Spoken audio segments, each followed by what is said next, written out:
everyone, welcome to Miss Adams Teaches Jekyll and Hyde. Today we are looking at chapter 5, the incident of the letter. Now, just as I have done in my previous videos, all I'm going to do for you today is I'm going to read through the chapter with you. You can read along with your copies at home, but I'll pause every now and then just to give you a little brief commentary to make sure that you understand exactly what's going on. So let's get started. Incident of the letter. It was late in the afternoon when Mr. Utterson found his way to Dr. Jekyll's door, where he was at once admitted by Poole and carried down by the kitchen offices and across a yard which had once been a garden, to the building which was indifferently known as the laboratory or the dissecting rooms. The doctor had bought the house from the heirs of a celebrated surgeon, and his own taste being rather chemical than anatomical, had changed the destination of the block at the bottom of the garden. It was the first time that the lawyer had been received in that part of his friend's quarters, and he eyed the dingy, windowless structure with curiosity and gazed round with a distasteful sense of strangeness as he crossed the theatre, once crowded with eager students and now lying gaunt and silent, the tables laden with chemical apparatus, the floor strewn with crates and littered with packing straw, and the light falling dimly through the foggy cupola. At the further end, a flight of stairs mounted to a door covered with red baize, and through this Mr. Utterson was at last received into the doctor's cabinet. It was a large room, fitted round with glass presses, furnished among other things with a cheval glass, that just means large mirror, and a business table, and looking out upon the court by 3 dusty windows barred with iron. The fire burned in the grate, a lamp was set lighted on the chimney shelf, for even in the houses the fog began to lie thickly, and there, close up to the warmth, sat Dr. Jekyll, looking deadly sick. He did not rise to meet his visitor, but held out a cold hand and bade him welcome in a changed voice.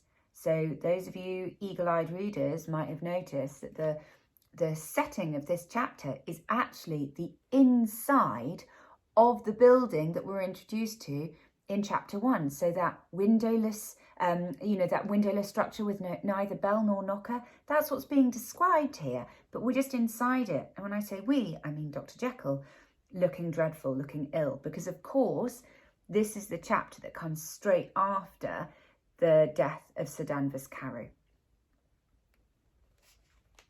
And now, said Mr. Utterson, as soon as Poole had left them, you have heard the news? The doctor shuddered. They were crying it in the square, he said. I heard them in my dining room. 1 word, said the lawyer.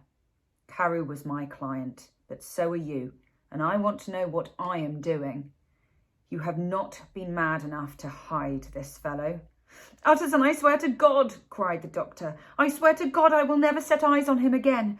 I bind my honour to you that I am done with him in this world. It is all at an end. And indeed, he does not want my help. You do not know him as I do. He is safe. He is quite safe. Mark my words. He will never more be heard of. So they are, of course, talking about Mr. Hyde here. The lawyer listened gloomily. He did not like his friend's feverish manner. You seem pretty sure of him, said he, and for your sake, I hope you may be right. If it came to a trial, your name might appear. I am quite sure of him, replied Jekyll. I have grounds for certainty that I cannot share with anyone. But there is one thing on which you may advise me. I have received a letter, and I am at a loss whether I should show it to the police. I should like to leave it in your hands, Utterson. You would judge wisely, I am sure. I have so great a trust in you. You fear, I suppose, that it might lead to his detection? Asked the lawyer. No, said the other. I cannot say that I care what becomes of Hyde. I am quite done with him. I was thinking of my own character, which this hateful business has rather exposed. Utterson ruminated a while. He was surprised at his friend's selfishness, and yet relieved by it. Well, said he, at last, let me see the letter. The letter was written in an odd upright hand and signed Edward Hyde, and it signified, briefly enough, that the writer's benefactor, Dr. Jekyll, whom he had long so unworthily repaid for 1,000 generosities, need labour under no alarm for his safety, as he had means of escape on which he placed a sure dependence. The lawyer liked this letter well enough. It put a better colour on the intimacy than he had looked for, and he blamed himself for some of his past suspicions. "Have you the envelope?" he asked. "I burnt it," replied Jekyll, "before I thought what I was about, but it bore no postmark. The note was handed in." "Shall I keep this and sleep upon it?" asked Utterson. "I wish you to judge for me entirely," was the reply. "I've lost confidence in myself." "Well, I shall consider," returned the lawyer. "And now one word more." Let's just pause there for a second. So just to make sure that you're happy. So Jekyll has produced this letter that Mr. Hyde has written to him, basically assuring him that he's gone, saying, "Thank you so much for everything you've done for me, but I am gone." And the strange thing is that the envelope was burnt, that Jekyll didn't burn the letter, he burnt the envelope, but reassures him at the same time, "Oh, no, there was no postmark. You wouldn't be able to trace where he came from because it was just handed in, so it didn't matter that the envelope was no longer there." So slightly suspicious behaviour on Jekyll's part. Okay, let's keep going. "And now one word more. It was Hyde who dictated the terms in your will about that disappearance."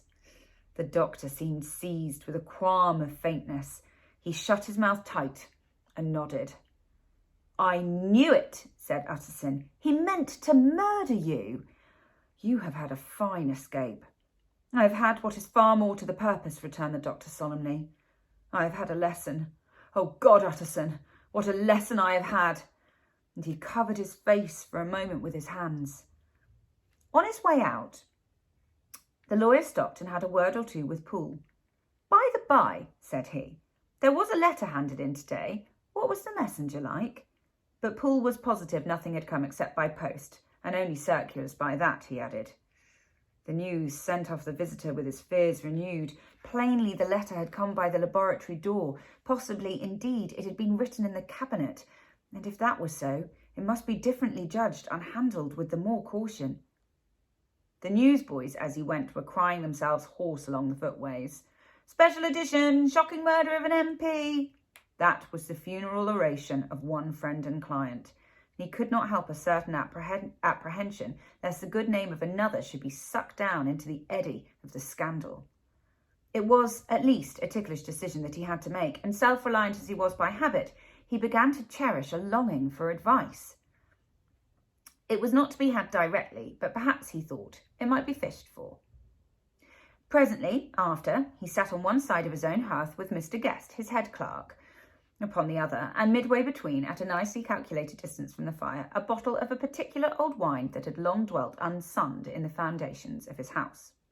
The fog still slept on the wing above the drowned city, where the lamps glimmered like carbuncles, and through the muffle and smother of those fallen clouds, the procession of the town's life was still rolling in through the great arteries, with a sound as of a mighty wind.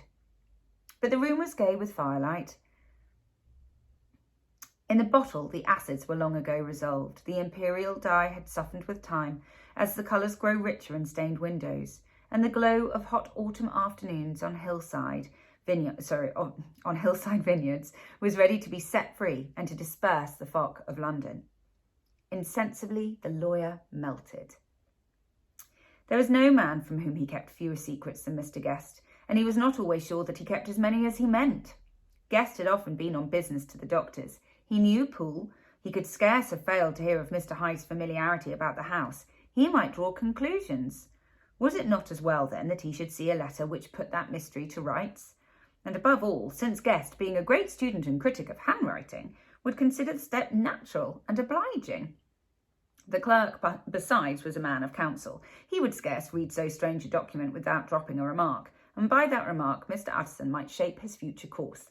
So Utterson's almost like justifying his behaviour here, like, it's totally fair enough for me to tell Guest all about this, but really, he just needs some advice. He's a bit stuck. And so that's why he's gone to Mr. Guest, who happens to be a great critic of handwriting. So we'll see how that comes in.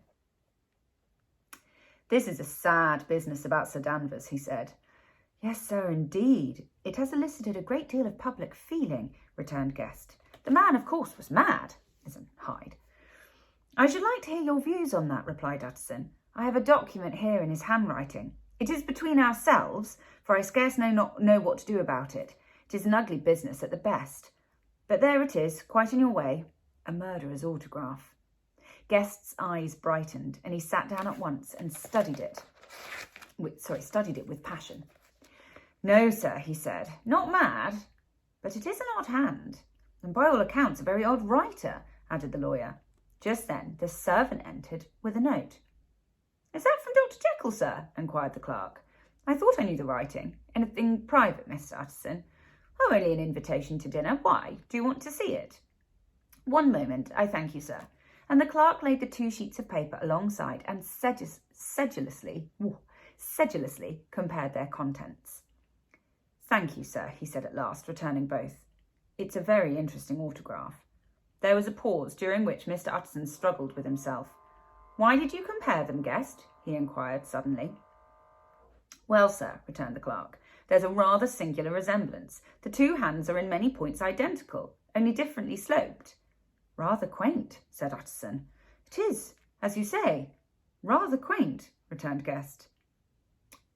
I wouldn't speak of this note, you know, said the master. No, sir, said the clerk. I understand.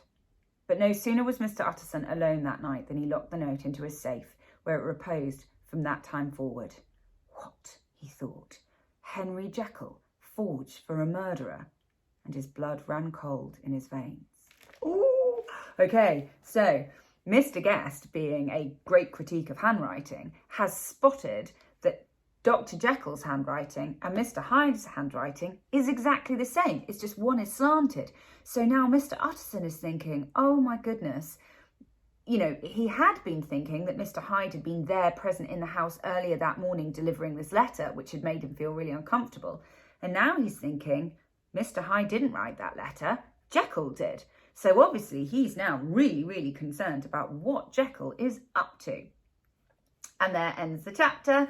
Thank you so much for reading it with me. Tune in for the next one, Remarkable Incident of Dr. Lanyon, chapter 6, which will be coming up soon. If you haven't subscribed, please hit that button and then you'll know exactly when the next chapter is coming out.